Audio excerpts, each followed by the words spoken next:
এই সমাজে কিছু মধ্যবিত্ত ফ্যামিলি রয়েছে, মানসম্মত ফ্যামিলি রয়েছে, মানে সমাজে গণায় ধরার মতো সোসাইটির কিছু ফ্যামিলি রয়েছে, যাদের কাছে তাদের আত্মসম্মানটাই সবচেয়ে বড় অবলম্বন। প্রিয় বন্ধুরা, আসসালামু আলাইকুম। কেমন আছেন আপনারা সবাই? আশা করছি সবাই ভালো আছেন। দেশে এবং দেশের বাইরে প্রবাসে যত আমার প্রাণপ্রিয় বন্ধুরা রয়েছেন, আমার কলিজার ভাই বোনেরা, যারা আমার চ্যানেল থেকে ভিডিওটা দেখবেন, দয়া করে চ্যানেলটা সাবস্ক্রাইব করে দেবেন। যারা ফেসবুক পেজ থেকে দেখবেন, পেজটাকে ফলো করে দিবেন। আর যারা আমাকে সাবস্ক্রাইব করে দিয়েছেন তাদেরকে অনেক অনেক ধন্যবাদ এবং ভালোবাসা। এভাবেই আমার পাশে থাকবেন, আমাকে সাপোর্ট করবেন, অনেক অনেক ভালোবাসা দিবেন। তো বন্ধুরা, আমাদের এই সমাজে কিছু মানুষ আছে, কিছু ফ্যামিলি আছে, যারা মানে বেশিরভাগ ভিতর থেকে অনেক অভাবের তাড়নায়, অর্থনৈতিক প্রবলেমের কারণে জর্জরিত রয়েছে। কিন্তু তাদের কাছে শুধুমাত্র বাড়ি গাড়ি অর্থ সম্পদ কিছুই নেই, তাদের কাছে সবচেয়ে বেশি মূল্যবান হচ্ছে তাদের শুধুমাত্রই তাদের মান সম্মান। যে মানুষগুলো তাদের আত্মসম্মানটাই পৃথিবীতে সবচেয়ে বড় বলে মনে করে, সেই মানুষগুলোই কষ্টে জর্জরিত হয়ে যাওয়ার পরেও ওই সমাজের মানুষের কাছে মুখ খুলতে পারে না যে তারা কষ্টে রয়েছে, তাদের অর্থনৈতিক প্রবলেমে রয়েছে, তাদের বাসায় আজকে বাজার নেই, তাদের পকেটে আজকে একটিমাত্র টাকাও নেই। যে কোনো মুহূর্তে তাদের কোনো একটা প্রবলেম হলে তারা 1,000, 2,000, 5,000 টাকাও বের করতে পারবে না, এবং কি 500 টাকাও সময়ে তাদের কাছে থাকে না। যে মানুষগুলো এমন কষ্টে থাকে না, তাদের কাছে তাদের সবচেয়ে বড় মূল্যবান হচ্ছে তাদের আত্মসম্মান। তাদের সম্মানটাই তাদের কাছে একমাত্র অবলম্বন। হয়তোবা তাদের অর্থ সম্পত্তি অনেক বেশি নেই, কিন্তু তাদের কাছে তাদের সম্মানটাই অনেক বড়।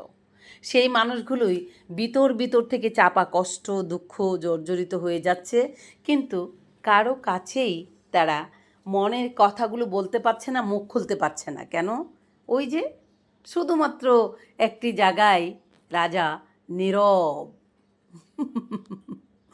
সেই জায়গায় খুবই নীরব হয়ে গেছে, কারো কাছেই মুখ খুলতে পারছে না যে আজ আমার ঘরে বাজার নেই, আজ আমার ঘরে আমার চলার মতন অবস্থা নেই, আজকে আমার সন্তানের মুখে, সন্তানের বার্থডের দিনে সন্তানের মুখে কিছু তুলে দিব সেটুকু ক্ষমতা আমার নেই, বা কোনো একটা খুশির দিনে আমরা আজকে আনন্দিত হবে, আনন্দ পালন করব, সেটাও করার মতোও আমাদের ক্ষমতা নেই। কিন্তু বাহির থেকে অনেক স্ট্রং, অনেক সমাজের চারপাশের মানুষদেরকে, সোসাইটির মানুষদেরকে বোঝাতে চায় তারা অনেক সুখে আছে, ভালো আছে, তারা অনেক আনন্দিত আছে, কিন্তু ভিতর থেকে তারা অভাবের তাড়নায়, অর্থনৈতিক প্রবলেমের কারণে জর্জরিত হয়ে যাচ্ছে, কিন্তু কারো কাছেই কখনো মনের কথা খুলে বলতে পারছে না। শুধুমাত্র ওই আত্মসম্মানের ভয়ে, কারো কাছে ছোটো হয়ে যাওয়ার কারণে, মান সম্মান নষ্ট হয়ে যাওয়ার কারণেই কারো কাছে কখনো মুখ খুলতে পারে না। সেই মানুষগুলোর কাছে, বা সেই মানুষগুলোর কাছে কে পৌঁছাবে তাদের কষ্টের কথা শোনার জন্য? সেই মানুষগুলোর কাছে কে পৌঁছাবে তাদেরকে সাহায্য করার জন্য? সেই মানুষগুলোর কষ্টের কথা কে শুনবে? কে তাদের চাপা কষ্ট, তাদের কান্নার, তাদের ভিতর থেকে যে জর্জরিত হয়ে যাচ্ছে, সেগুলো কিভাবে মানুষ জানবে, বা কে তাদের পাশে দাঁড়াবে, কে বা সহযোগিতা করবে? আছে কি পৃথিবীতে কেউ? আমার তো মনে হয় না। তো সবশেষে একটি কথা বলতে চাই, সেই মানুষগুলো যতটুকু দুঃখে, কষ্টে, বেদনার মধ্যে রয়েছে, সেটাই পৃথিবীর কেউ না জানতে পারলেও শুধুমাত্র কে জানে জানেন? আমার মহান আল্লাহ। তিনি উপর থেকে জানে, তার কাছে 24 ঘন্টাই বলে আমি কষ্টে আছি, দুঃখে আছি, আমি বেদনার মধ্যে আছি, আমি অনেক খারাপ সময় দিয়ে যাচ্ছি। সেই কথাগুলো একমাত্র নীরবে আমার মহান আল্লাহ জানেন, যে কথাগুলো এই পৃথিবীতে কেউ জানে না।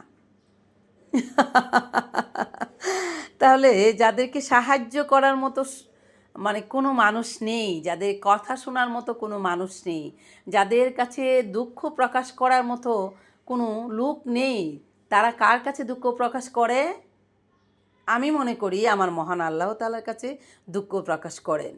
আর মানুষের কাছে অনেক বেশি আর্তনাদ করা, মানুষের কাছে কান্নাকাটি করা, মানুষের কাছে ছোট হওয়ার থেকে আমি মনে করি যেখানে ছোট হলে, যেখানে কান্নাকাটি করলে, যার কাছে কষ্ট শেয়ার করলে সেখান থেকে আপনি ব্যাক পাবেন কিছু, সে কে? তাকে কি আমরা দেখতে পাই? পাই না। তিনি কোথায় আছেন? আমাদের আত্মবিশ্বাসে আছেন। তিনি কোথায় আছেন? আমাদের মনের মধ্যে আছেন। তিনি কোথায় আছেন? আমাদের চিন্তাধারাগুলোর মধ্যে আছেন। তিনি আমাদের বিশ্বাসে আছেন।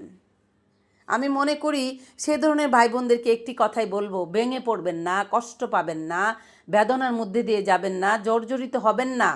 শুধুমাত্র মহান আল্লাহ তাআলার কাছে প্রে করুন। আল্লাহকে বলুন, আল্লাহর এত শক্তি। আল্লাহ হচ্ছে দুজাহানের বাদশা। সমস্ত পৃথিবীর সৃষ্টির একমাত্র মালিক হচ্ছে আমার মহান আল্লাহ। তিনি আপনাদের পাশে দাঁড়াবেন, তিনি আপনাদের মনের কথা শুনবেন, তিনি একমাত্র আপনাদের কষ্ট দূর করে দেওয়ার মালিক। তাহলে আমরা কি করব বন্ধুরা? যারা আমরা এত কিছু এত সময় যা বলে গেলাম, কেন মানুষ কিছু করতে পারে না? মধ্যবিত্ত ফ্যামিলিগুলো, যে মানুষগুলো এই সমাজে নিজেকে অনেক সম্মানিত মনে করে, নিজের সম্মান কখনো নষ্ট করতে চায় না, কারো কাছে কখনো ছোট হতে চায় না, কারো হাসি খোরাক হতে চায় না। কেউ তার দিকে আঙ্গুল তোলক যে সে অর্থনৈতিক প্রবলেমে আছে, বিকারি, সেটাও সে কারো কাছে হতে চায় না, কারো কাছ থেকে শুনতে চায় না। সেই মানুষগুলোকেই একটি কথা বলবো, শুধুমাত্র আত্মবিশ্বাস নিয়ে একজনের কাছে প্রে করুন। তিনি আপনাদের সব দুঃখ, কষ্ট, বেদনা, যন্ত্রণা সব কিছু একবারে জুড়িয়ে দিবে। কিছু না কিছু ব্যবস্থা আপনাদের জন্য হবেই।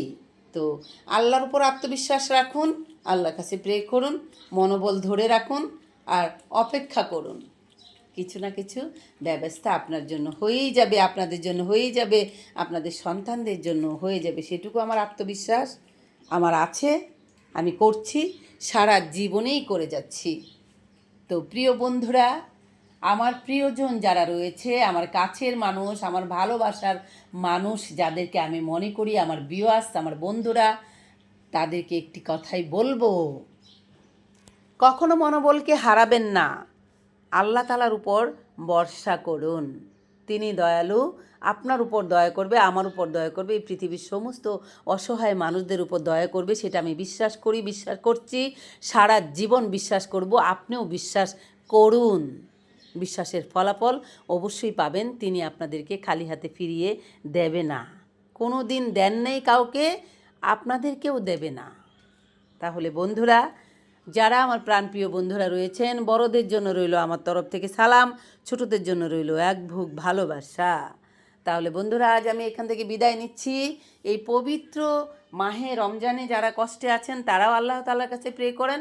রমজানের পর আমাদের খুশির ঈদ আমাদের মধ্যে আসতে চলেছে, তারাও মহান আল্লাহ তাআলার কাছে প্রে করুন। আল্লাহ আপনার সন্তানের মুখে হাসি ফোটাবে, আল্লাহ আপনার মুখেও হাসি ফোটাবে। সেই বলেই আজ আমি এখান থেকে বিদায় নিচ্ছি। খোদা হাফেজ, টাটা।